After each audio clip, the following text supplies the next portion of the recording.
Hi ಎಲ್ಲರಿಗೂ ನಮಸ್ಕಾರ. ಎಲ್ಲರಿಗೂ ಎಜೆ ಕನ್ನಡಿಗ ಯೂಟ್ಯೂಬ್ ಚಾನಲ್ಗೆ ಸ್ವಾಗತ. ನಾನು ಇವತ್ತು ನಿಮ್ಮ ಎಲ್ಲರಿಗೂ ನವಂಬರ್ ತಿಂಗಳಿನ ಯುವ ನಿಧಿ ಸೆಲ್ಫ್ ಡಿಕ್ಲರೇಷನ್ ಬಗ್ಗೆ ಹೇಳ್ತಿದ್ದೀನಿ. ಅದಕ್ಕಿಂತ ಮುಂಚಿತವಾಗಿ ಎಲ್ಲರಿಗೂ ತಿಳಿಯಲೇಬೇಕಾದ ವಿಷಯ ಏನಪ್ಪ ಅಂದರೆ, ನಮ್ಮ CM ಸಿದ್ದರಾಮಯ್ಯನವರು ಯಾರು ಇನ್ನೂ ಕೌಶಲ್ ಕಾರ್ ಸ್ಕಿಲ್ ಡೆವಲಪ್ಮೆಂಟ್ ಪ್ರೋಗ್ರಾಮ್ಗೆ ರಿಜಿಸ್ಟರ್ ಆಗಿಲ್ವೋ ಅವರಿಗೆ ಇನ್ನು ಮುಂದೆ ಯುವ ನಿಧಿ ಅಮೌಂಟ್ ಬರುವುದಿಲ್ಲ ಎಂದು ಹೇಳಿದ್ದಾರೆ. ಅದಕ್ಕೆ ಯಾರು ಇನ್ನೂ ಕೌಶಲ್ ಕಾರ್ ಸ್ಕಿಲ್ ಡೆವಲಪ್ಮೆಂಟ್ ಪ್ರೋಗ್ರಾಮ್ಗೆ ರಿಜಿಸ್ಟರ್ ಆಗಿಲ್ವೋ ಅವರು ಬೇಗ ರಿಜಿಸ್ಟರ್ ಮಾಡಿಕೊಳ್ಳಿ.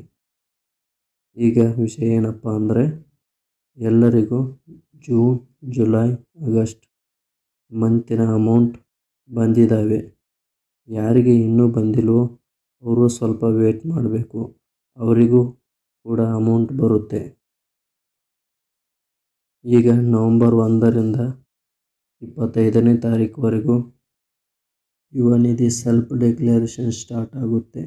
ಅದಕ್ಕೆ ಎಲ್ಲರೂ ಸ್ಟಾರ್ಟ್ ಆದ ತಕ್ಷಣ ಎಲ್ಲರೂ ಡಿಕ್ಲರೇಷನ್ ಮಾಡಿಕೊಳ್ಳಿ.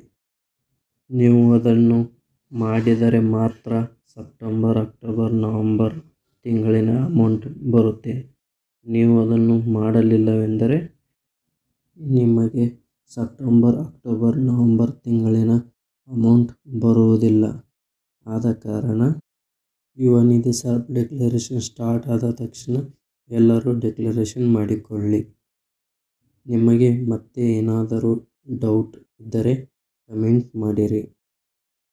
ಹಾಗೆ ಈ ವಿಡಿಯೋ ನಿಮಗೆ ಯೂಸ್ಫುಲ್ ಅನಿಸಿದರೆ, ನಿಮಗೆ ಇಷ್ಟವಾದರೆ ಲೈಕ್ ಮಾಡಿರಿ, ಕಮೆಂಟ್ ಮಾಡಿರಿ, ಶೇರ್ ಮಾಡಿರಿ ಮತ್ತು ಸಬ್ಸ್ಕ್ರೈಬ್ ಮಾಡಿರಿ. Thank you.